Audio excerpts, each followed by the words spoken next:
Nutrition and fitness. Okay, we describe nutrition as the process of providing or obtaining the food necessary for health and growth.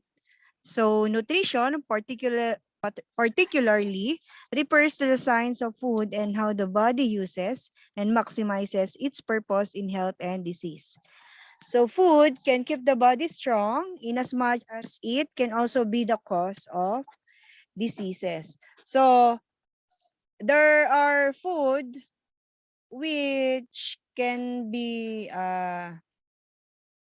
used to boost our immune system to protect us against diseases, and also some contains medicinal property that could be a remedy or could treat the disease that we have. Okay, so choosing the right food and fluids every single day could actually determine your stature for a healthy and good quality of life. So why do we need to monitor the food choices?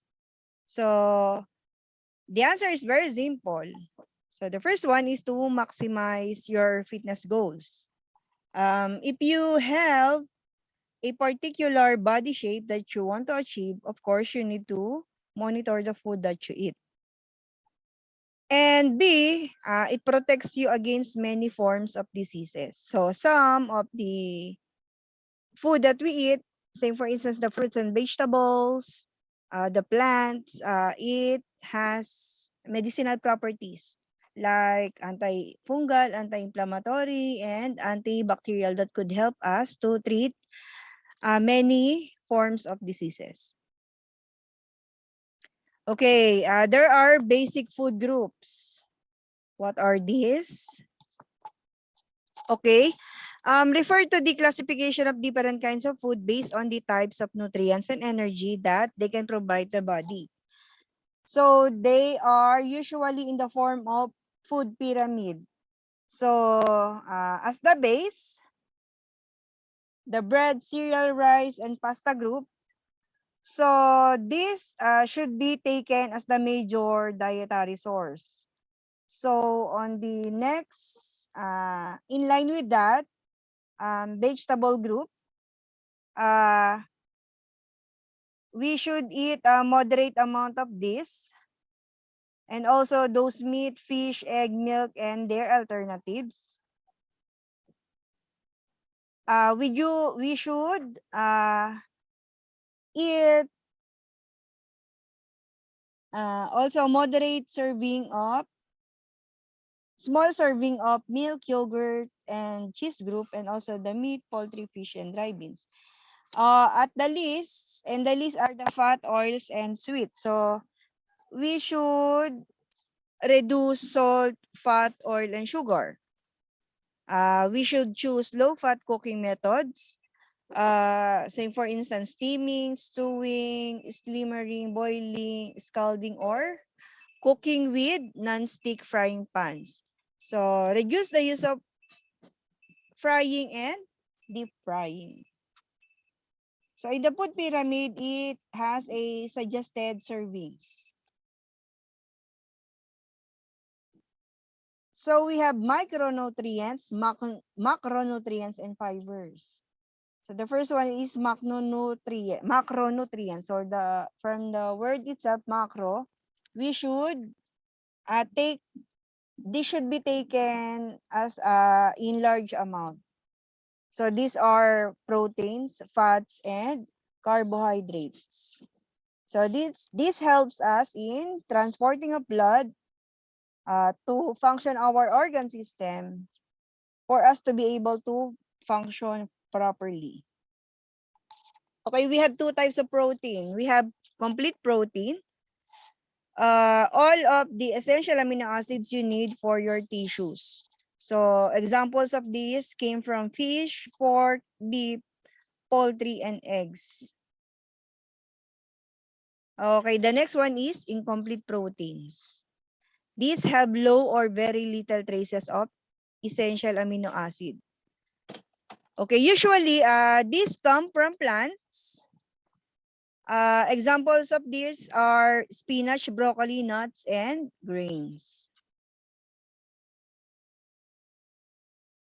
Okay, the recommended intake for taking protein, same for instance for those who are sedentary or not exercising, should be only 0.8 grams per kilogram of our body weight. And if you are active and regularly engage in activities, your body requires at least 1 gram of protein. For example, your body weighs 55 kilogram. So the recommended protein intake for sedentary is 0.8 grams. The equation is recommended protein intake is equal to 0.8 grams multiplied by body weight. So the body weight is 55 kilogram. So the recommended protein intake should be 44 grams protein per day for a 55 kilogram body weight. Okay, we all know that anything that is excess or least that we could eat, there is a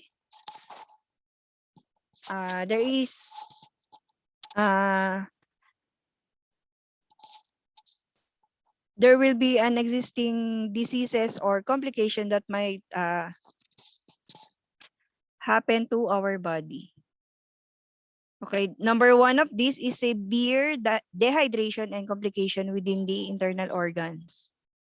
Okay, the first that will get damaged is our kidneys. So it takes too long for our kidneys to excrete or flush out the protein. So if protein levels in our body became too high, so the kidneys will have a hard time processing, eventually causing its failure. Another thing, we can gain weight and there will be more stored fat. So what our body needs for the protein is the ones that will stay, and the excess will be convert and store and will become a stored fat.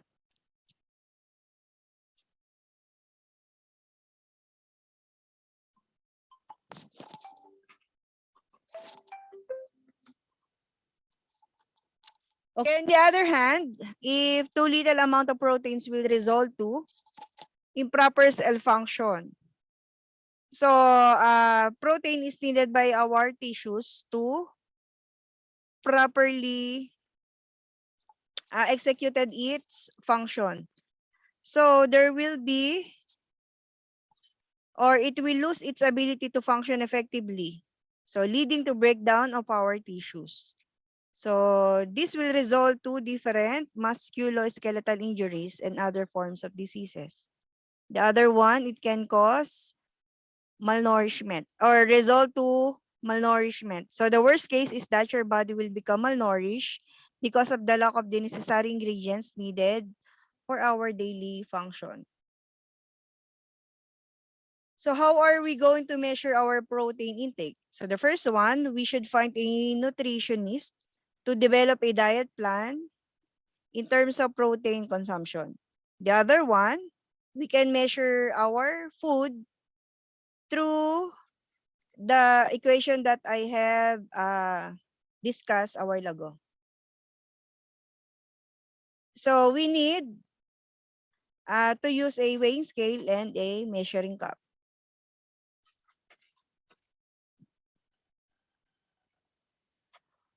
Or on the third place, we can use a protein estimate list. So there are lots of information that we can find in the internet where we can be sure how to measure our food intake. Say for instance, in 1 cup of milk has 8 grams of protein. In 8 ounces of yogurt, which has 11 grams of protein also. Oh, the fourth one, we can make a visual estimate. So while doing this daily, we can use our sense of sight and our hands to estimate the mental picture of the how much we are going to we should intake proteins.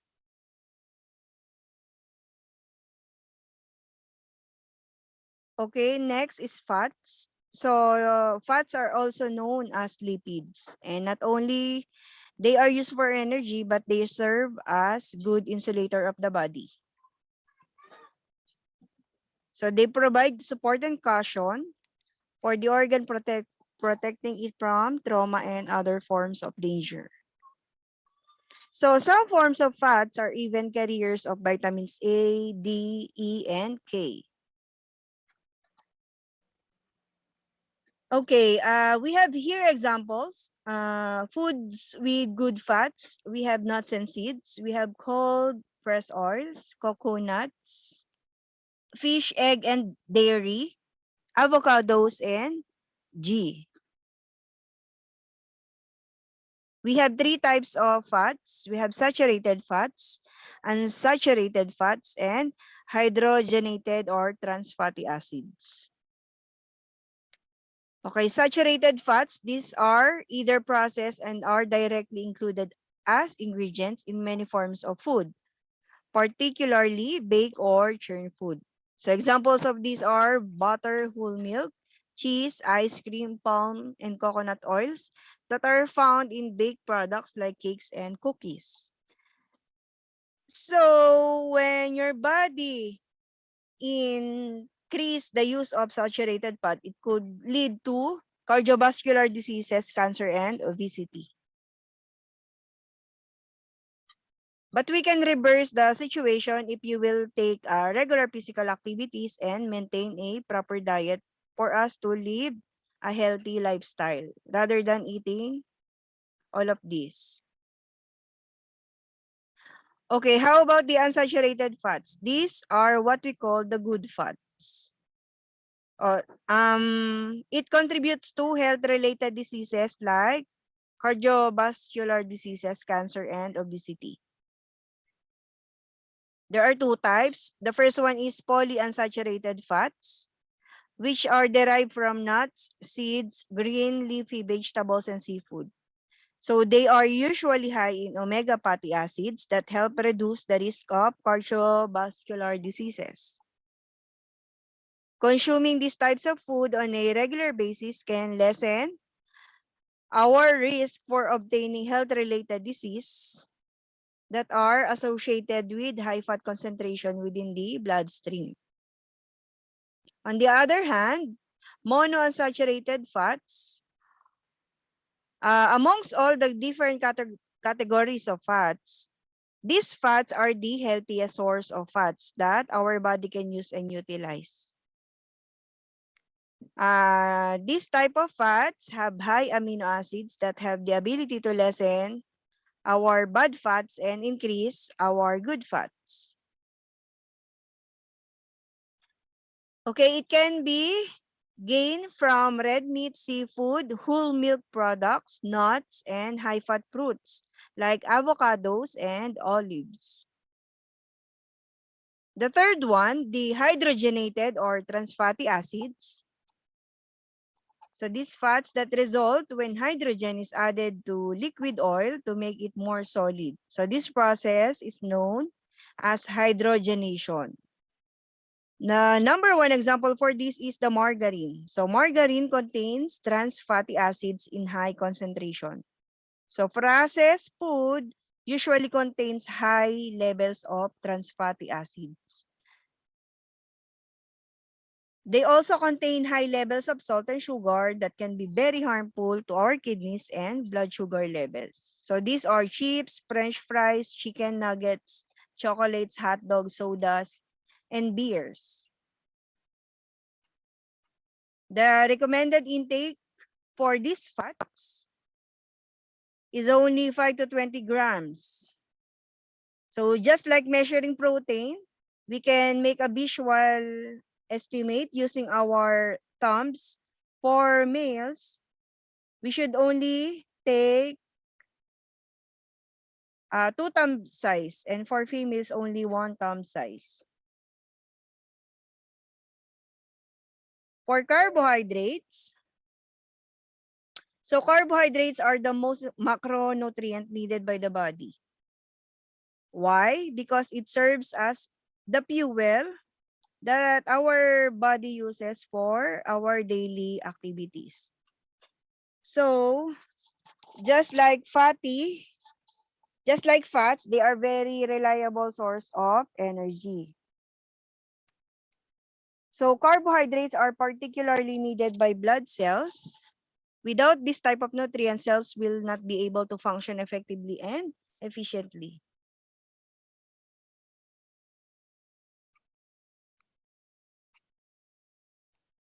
Okay, examples of this. Okay, these carbohydrates are broken down into usable energy, which we call glucose. So glucose is a simple sugar that the cells in our body use for fuel.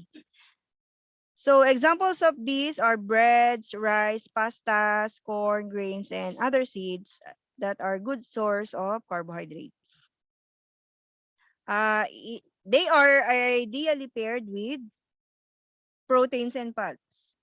Same for instance, in our regular meal, we take rice together with a partner of a viand. It's either a fish as a source of protein, the fish, the meats, poultry, pork, beef, and vegetables. Okay, we also have the recommended intake for carbohydrate should be at least 45 to 65% of our total daily calories. The visual reference is our hand cup. So for males, it should be at least 2 hand cups, and for females, it should be only a single cup hand. Okay, micronutrients. From the word micro, we should only taken this in minuscule amounts or in small amount. So they aid in producing several enzymes, hormones, and other substances that are very essential for our growth, development, and healing. So there are two types, which are called vitamins and minerals.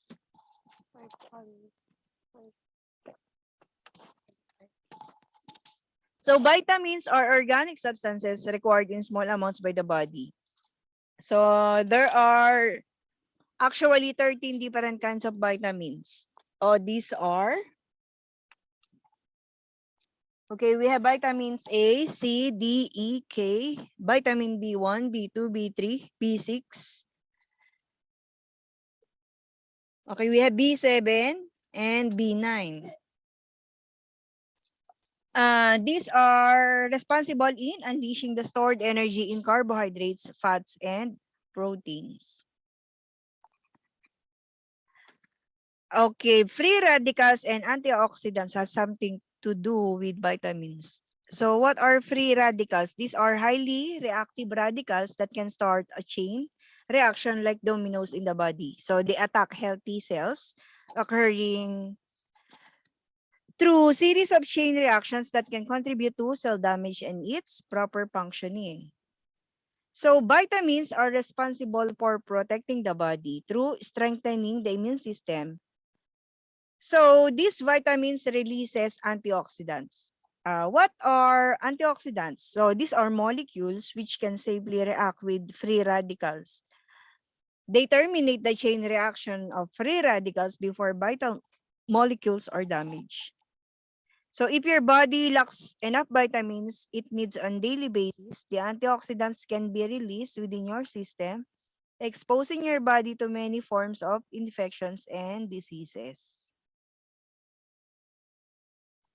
We have fat-soluble vitamins. These vitamins are already available in our body. These are stored in liver or fat tissues. These are vitamins A, D, and E, which are carried out and synthesized by fats or lipids. Examples are vitamin E, used for protection from free radicals. Came from spinach, almonds, and sunflower seeds. We have vitamin K, which is important for blood clotting and tissue repair. Came from kale, spinach, and broccoli. We also have vitamin A, which aids in efficient eye function. Came from sweet potatoes, carrots, dark leafy green vegetables, fish, and liver. We also have vitamin D, which is responsible for absorption of calcium. Products like beef, egg yolks, cheese, and fish oils are the sample. For water-soluble vitamins, these should be taken by our body because these are not available. These are composed of vitamins B and C. So unlike fat-soluble vitamins, these are synthesized or processed by lipids. These are synthesized in the bloodstream where water is abundant in the form of plasma. Vitamin B, these are mostly responsible for cellular metabolism or how the cell converts chemical into usable energy. Food sources are fish, meat, eggs, and cheese. While the vitamin C, the sourer the fruit is, the more it is packed with vitamin C. Mostly are citrus in nature. For minerals, so it came from soil. So when these compounds are absorbed by plants and animals, and when we eat these plants and animals, we are absorbing these types of minerals. So the body only needs minerals in very small amounts because their only role is to interact with other vitamins to perform the work that they are supposed to do within the body. Examples are calcium, phosphorus, magnesium, zinc, chloride, manganese, copper, and sulfur. So when joined together with vitamin D, these minerals and vitamins become very essential for the health of our bones. Other essential minerals are sodium, potassium, iodine, iron, selenium, and zinc.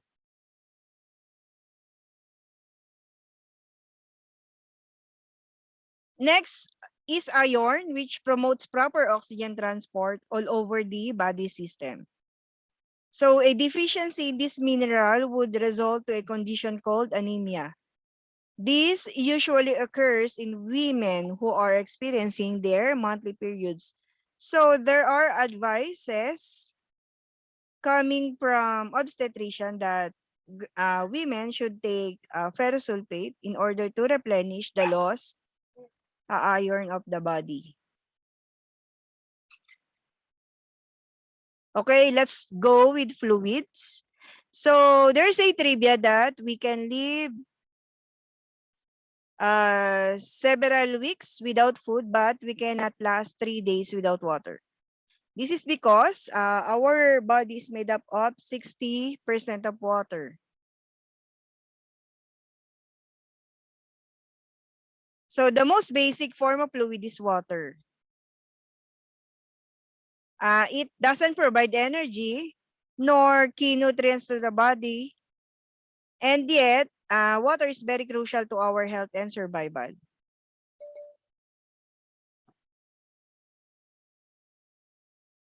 The recommended water intake for males is actually 3.7 liters, and that is 13 cups. And for women, for females, 2.7 liters or 9 cups per day. So if there is a fluid loss, there should be a fluid return. So the lack of water can result to dehydration, heat exhaustion, and the worst, heat stroke. So energy drinks and sports drinks are different. So energy drinks contain caffeine mixed together with taurine, guarana, and B vitamins.